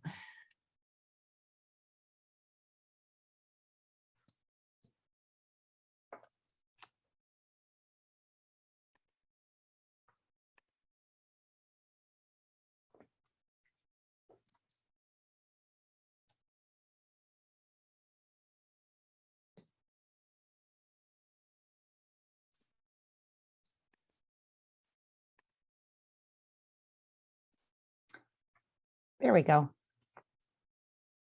All good. Can you hear me now? Perfectly. Thank you. Welcome.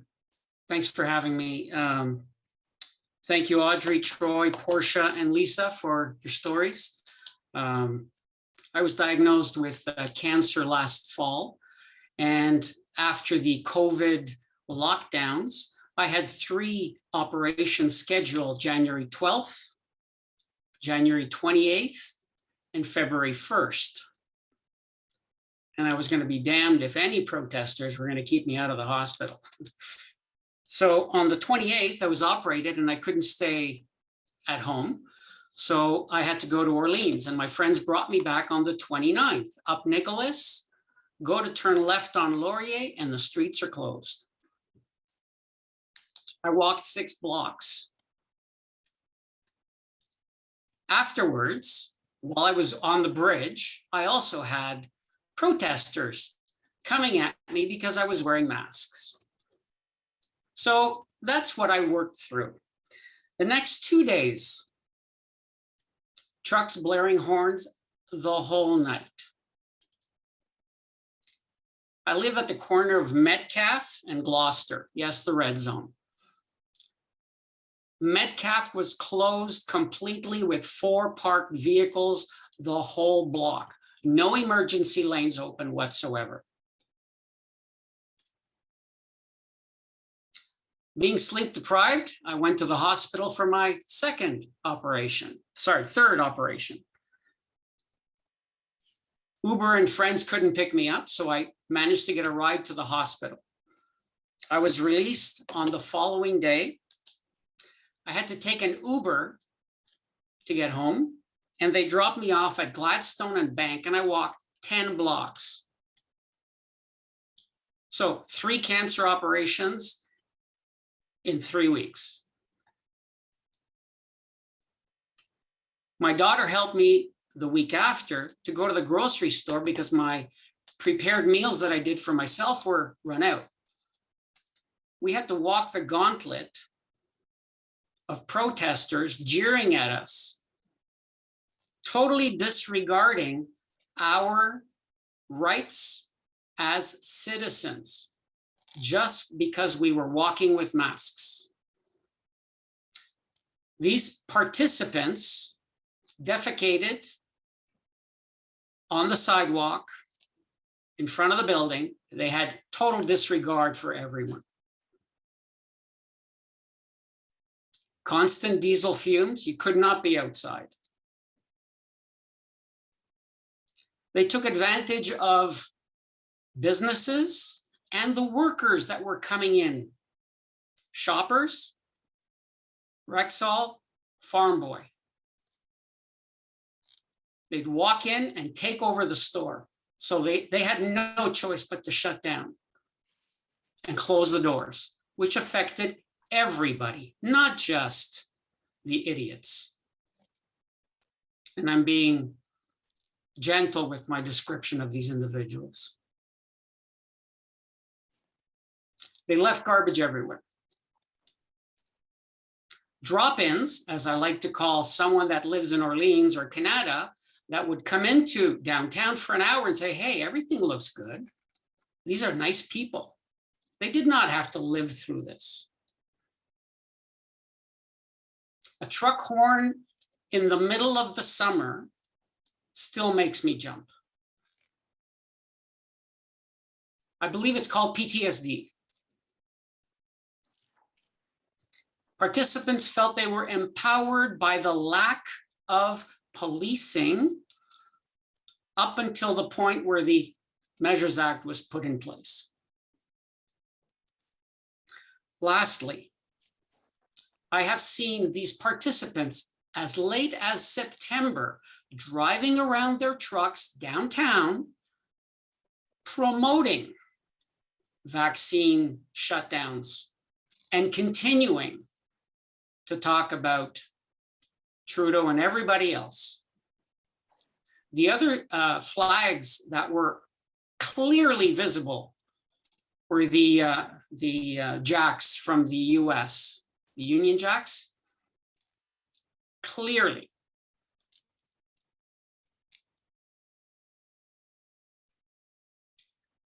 I'm keeping to my 5 minutes. So any questions? Thanks a lot, Pierre. That was very powerful, and I just can't even imagine. I hope you're in. By the way, I just have one comment. Yeah. I love our hospital system. I had, I think, a total of 10 CT scans with and without contrast, PET scans, everything. And they were just phenomenal. And we're talking about in the middle of COVID, right? So. Yeah. That's good to hear, yes. Actually. That is good to hear, a bit of good news. So we also appreciate you and giving your testimony, and I do hope that you're in good health or stable health right now. I'm actually going to change up the order because I always ask my questions last. I'm going to ask my questions first. You described these walks, various walks, very descriptive. I could just imagine post-operative you walking or with your daughter. And there you are being harassed because you're wearing a mask, very necessary in light of your medical situation. Did the police ever intervene? Was there anyone who intervened on your behalf? No. No. And the police were in no position to be able to intervene with anybody. I'm very sorry to say, but they were outnumbered and there was no direction from the top as to what had to be done to stop this. I was sitting in Shoppers, because I couldn't stand, waiting for my prescriptions to be filled out. So all the painkillers, all the antibiotics, all that, they send you with a cart to go to Shoppers. Here's the 15 things you have to get after your operation. Yeah. I'm sitting down and there's two mothers with kids, no masks, and they're being asked, please either put masks or leave. Oh, we have rights, we have rights. I didn't say a word. Right. Yeah, I was going to actually, it's a perfect segue. My only other question was about, you mentioned this sort of takeover of Shoppers and Farm Boy and Rexall. Could you just describe that? I mean, you've said a little bit there about, you know, a woman and her child with no mask, and but could you just describe that for us a little bit? So picture you've been to, let's say, Farm Boy. Yeah. You've got your cart, you've got all your stuff, and then you have 20 people walking in without masks, without anything, and they're asked to please leave or put masks on, and they start chanting and talking, and they go in front of you. They, you know, like, I mean, it's ridiculous. Right. Yeah. And that's what I lived. Yeah. Rexall actually put a guard in the front. Okay. They had no choice. And Farm Boy did the same, their kitty corners. Yes. And so they did the same. Did that have any effect, do you think? No, because all they could do was shut the doors to the stores, which means everybody was left outside. Right. Okay, thank you. Debbie, Alex?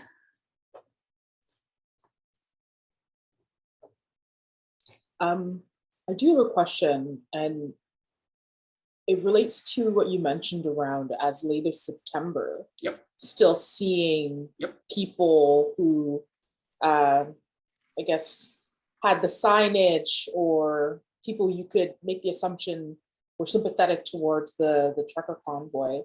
I guess for the question I want to ask you, especially as we still see it, I mean, these folks are still here. What is your opinion of the fact that even after the Emergency Measures Act and this idea that it's over, that you still see these people showing up downtown? I just kind of wanted to know from your perspective, when you saw that in September, how did you feel? What was your reaction to that? Continued violation of my rights. It's not a question or an assumption. These people are driving with vehicles with flags sticking out the back and freedom all over the vehicles. So it's not an assumption. It's pretty clear. And they bring their children, and they have all the paraphernalia, and they're just walking around downtown. They go to the front, Wellington and then they all get there, they, congregate, and then they leave. Mm-hmm. And so I guess my follow-up to you then, what does this follow-up? I'm trying to see how I can best articulate it. Loss of faith? Yeah, because there's so much of this discussion that it's over, but we still see the remnants of it, and you lived it, having been downtown, especially post-operation.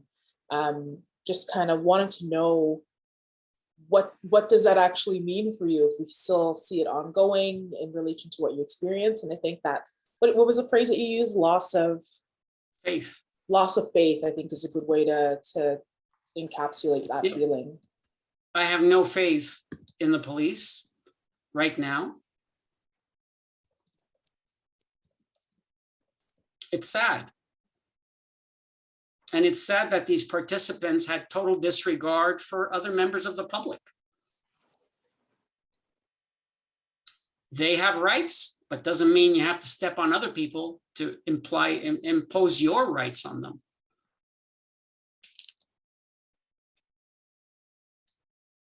Thank you,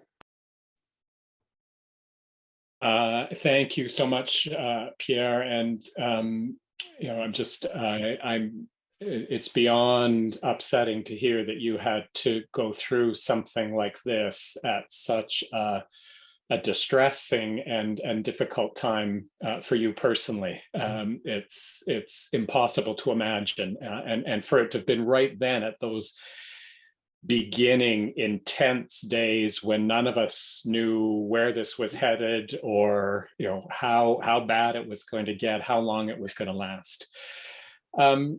I guess my question, you've certainly touched on aspects of this, but I'm wondering if there's anything else you would share about the ways in which the occupation interfered with or impeded your health situation, your your healing journey, your, whether it's very practical things like not being able to go to or having difficulty in traveling to follow up medical appointments, or difficulty getting prescriptions filled, or anything of that nature, whether it's practical things or sort of physical, emotional aspects of things interfering with your healing. For me personally, I understand, getting my prescriptions filled and all that, that's my personal, but when they block complete access to emergency vehicles on a main feeder into the downtown, which is what Metcalf is, that to me is a total disregard for our society. Forget me, forget my prescriptions, forget my disease. This is society, that you are stopping emergency services for everyone, not just disabilities, not just people that are sick, everyday people. That is our full society. It's not just the disability folks. It's not just the folks going to the hospitals. This is society as a whole, a disregard for our society. And that is inexcusable. Very well said. Some powerful final words. Thanks so much, Pierre. Thanks so much.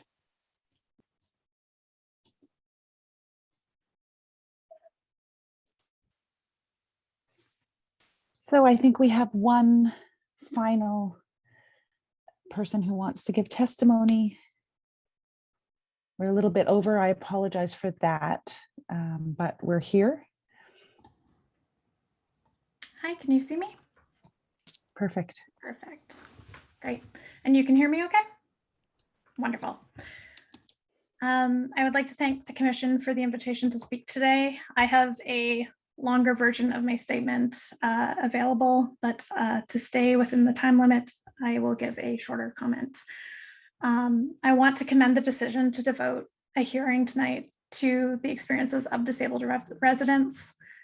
This hearing comes at a time when disabled people are being told that our lives don't matter, that simple safety measures to protect us during an ongoing pandemic are too cumbersome, that our governments will fund our deaths, but not our lives. In Canada, disabled people experience disproportionate rates of violence. But over the course of the pandemic, we've seen an intensification of the systemic and legislated forms of violence against us. That was the context in which disabled residents experienced the Freedom Convoy. Early in the occupation, well-known Canadian activists took to Twitter to admonish Ottawa residents for not physically confronting the convoy. This idea that there is one right way to demonstrate resistance is itself rooted in the binary thinking that is intrinsic to white supremacy culture. It is also speaking to a specific level of privilege and a blatant disregard for safety. As a lifelong community organizer, I've had many experiences on the front lines of protests, including being arrested. Having seen social media posts of Ottawa police members fist bumping, high-fiving, speaking fairly highly of, and providing supplies to convoy participants, it was my assessment that if there was an incident, convoy participants would not be the ones to experience police violence. It would be the most marginalized members of our community, and I could not support an event that created that level of risk. This is a big part of why I started the Ottawa Community Cooks Project. I believe that there are many ways to build, nurture, and demonstrate resistance. And I believe that community care is a critical component of resistance work. I cooked my first meals on the weekend of February 5th. The first person I delivered to lived in the red zone. They messaged me because they were running out of food. I packed up a few days worth of food and I walked into the red zone to meet them. From there, OCC began to organize on the Centertown Helpers Discord, where we coordinated our schedule.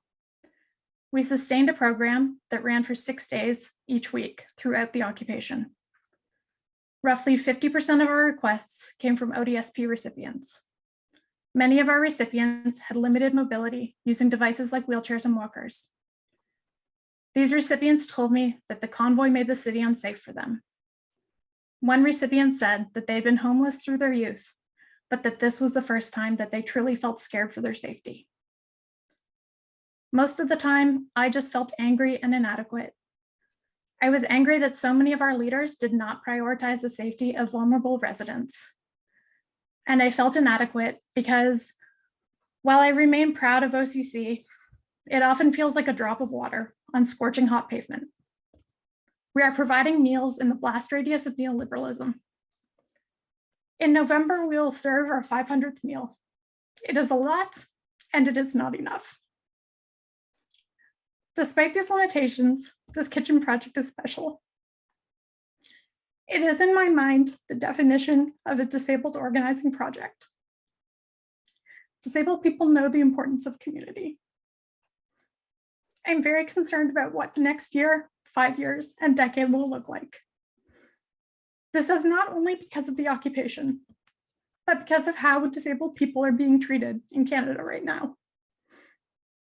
As disabled activist Kadriel Newbliss explains, the rising use of eugenics-like programs against disabled people, like removing all public health measures during a pandemic and expanding access to medical assistance in dying, but not expanding access to supportive housing, signals the arrival of right-wing extremism.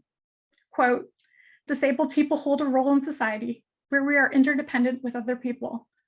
And when that breaks down, it is a warning sign of a bigger breakdown in society. We need to fight to ensure that what happened this past winter never happens again. But more so, we must fight to uproot the systemic and legislative ways by which life continues to become increasingly unsafe for Ottawa's disabled residents. We were not safe then, and we are not safe now. In the absence of political will, it is my belief that the only thing that disabled residents can rely on is each other. And at this critical time, we need to be investing in, nurturing, and growing our communities. As Alice Wong writes, community is political, community is power, community is resistance. We all should expect more. We all deserve more. Thank you for your time and your consideration. I'm humbled to be here to share my experience as a disabled resident on behalf of my vibrant, strong, and worthy community. Thank you. Wow. Thank you so much. Special indeed. Your project sounds amazing. I actually hadn't heard of it until you just described. Actually, that's not quite true. I had heard of something. I didn't realize that it was you and what you've done. So really very, very special. And thank you for sharing that. For me, what you really highlighted was the interdependence of experiences for persons with disabilities. You know, sidelined here, not protected here, as you say, victims of a neoliberal state. And then when something like this happens. So I just wanted to ask you, and I'll open it, of course, to the other commissioners who I'm sure have questions. My question was more sort of practical thing. In your longer statement, did you include recommendations of what you thought should have happened or could have happened to better protect your community? I didn't. It was entirely what we did. Your experience, and, yeah. Where we were set up to fail. Yeah. I'm wondering if you could reflect on that, or not, and I don't mean to put you on the spot and it's late at night, but maybe you could reflect on that after this, whatever, but provide us with some of your thoughts, because I can tell that you have an understanding of, as I said, the interdependence between the structural discrimination and barriers your community faces and what happened. And what I'm thinking, of course, is this is, the pandemic is not a one-off. The convoy is not a one-off. Yeah. So what's the plan going forward for persons with disabilities and their vulnerabilities in the face of exceptional crises and everyday crises? Yeah. You know, what's the plan? We're in the middle of a municipal election. I'm actually not hearing that much about this. So I think we as commissioners might like to weigh in on some recommendations. So if you had any now or later. Yeah, I'm happy to follow up with recommendations. What I will say is it's been devastating to watch the continued sidelining of disabled people following, and I will say I use identity first language, not person first language. That's a personal choice. But it's been hard to watch disabled folks sidelined after the convoy, thinking that like, oh, people will recognize how much we struggled. And then the storm happened in May, and there was a big, funding effort by the city to give money to people who lost food, but it wasn't accessible to people on ODSP and OW. And, so there's just these major gaps. And so after we created OCC, once the barricades came down, I realized we couldn't stop cooking. We still cook once a month because people are hungry. We are seeing record inflation, and there's no way that we can stop feeding our neighbors. And so now that we're down to once a month, we have like record requests for food because people need help. And it's been so disappointing to come into a municipal election and see candidates who are progressive not wearing respirators, candidates who are progressive not spending time on disabled issues. And it feels like the convoy won because nobody's protecting us.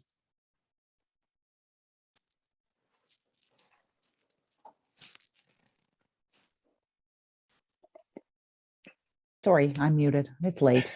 Alex, do you have any? We're changing up the order here. Alex, do you have All any right, questions? sure. I'll jump in. Thank you so much, Ro. I can't even find the right words to describe. That was profoundly insightful, and very, very helpful, and also so personally raw, which was very moving.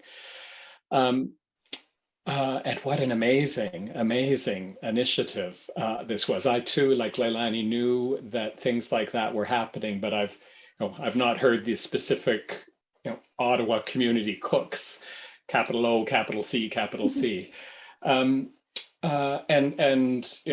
Just have awe and appreciation for you and I'm sure others who were part of that initiative being able to pull that together and so quickly. Of course, the human rights analysis then goes to the follow-up point is, but you shouldn't have had to. This should not have been on your shoulders. And I see you nodding. So I guess my question is, who do you think failed? Why did you and your colleagues and allies have to step in and launch this? Who was not doing their job? Yeah, I mean, so this is part of being neurodiverse is spiderweb thinking, but like my longer comments really start with a history of ODSP, because ODSP failed. When you create a system where people are getting less and less money every year with inflation, there's no money for emergencies. And so there was no money, like as we heard earlier, there's no money for delivery groceries, there's no money to take an Uber. So people are left scraping out the cabinets because they are always on the verge of starvation. And I wish that that was hyperbole, but it's not. And at the same token, by the same token, our catchment, and what a inappropriate term for this project, our catchment went from northern Gatineau out to Gloucester, down to Herongate, and over to Mechanicsville, because we fed people who were out of work due to the closures in downtown. And, when you have a minimum wage that isn't a living wage, and somebody is out of work for 2 weeks, they can't get groceries. And so, yeah, suddenly you're providing cooking oil and rice and proteins to people because you know that if you don't do that, they will not eat, because we run people on poverty wages, be it minimum wage jobs or subsistence programs.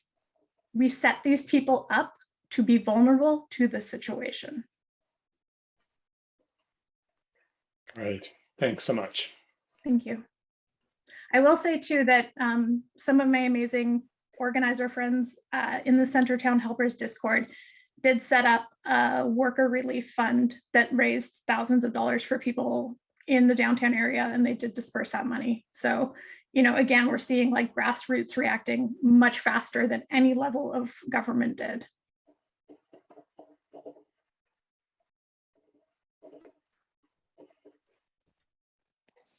I feel like my colleagues did a phenomenal job in asking questions. And I think instead of asking anything, I just wanted to say, shout out to you and shout out to what you and your colleagues are doing, showing up for community. The way community have responded to the failures of decision makers at all levels is one, unfortunately, considering the circumstances, a beautiful reminder for, I think, a lot of us, including myself. And so I just wanted to just share those words before we conclude that you're doing amazing work, and it's people like you whose stories need to be heard. And I'm really grateful that you spoke with us today. Thank you. Yeah, I really appreciated having the invitation, and it was really hard to cook 3 or 4 times a week on the 6-day schedule. But what kept me going was how connected it did make me to my community, and how much that filled me up. I discovered a wonderful community through this. I moved to Ottawa pretty soon before the pandemic. And so like meeting people through this beautiful project has been wonderful. And it feels weird to say that something beautiful has come out of a really horrendous and violent experience. But to see the resilience of our community is heartening, but I absolutely resent resilience. I don't want to be resilient. I want to live out the rest of my days, never ever needing to overcome anything. So, I'm grateful that the community could rise up, but like, how dare the levels of government fail us this much?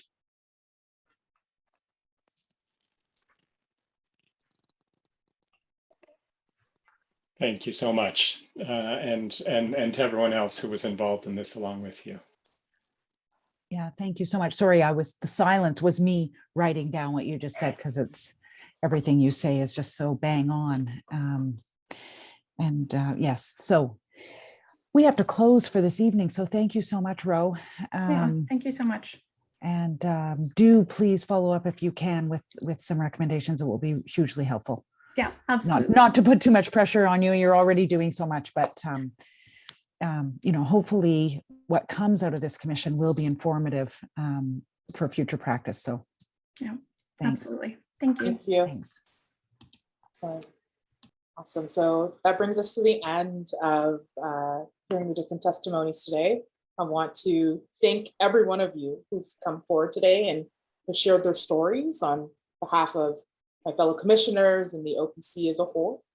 As folks know, there are going to be other opportunities for public hearings, both in person and online, where if you're here in attendance and like to share your story, we encourage you if you'd like.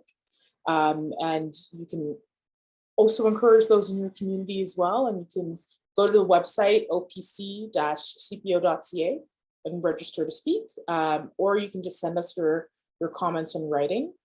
I did also want to mention, we've been talking about a lot of hard stuff today, and usually we have a representative from our colleagues over at Centretown Community Health with us, but we don't today.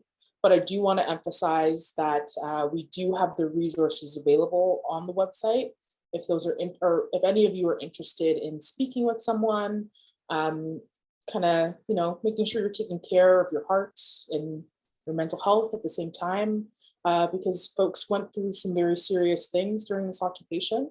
But we have mechanisms that we've built as part of this process to ensure that we can make people feel as taken care of as much as possible. And so I highly encourage you to check out those resources on the website. And while we're here, I also want to take the time to thank our interpreters for their assistance, as well as the staff and volunteers who've helped organize our online event. Please take a look to see at the upcoming hearing dates, share it with members of your community. We want to hear some of the brilliant testimonies like we've heard today. And so please any help you can do would be greatly appreciated. And so thank you, everyone. Have a great night and be safe.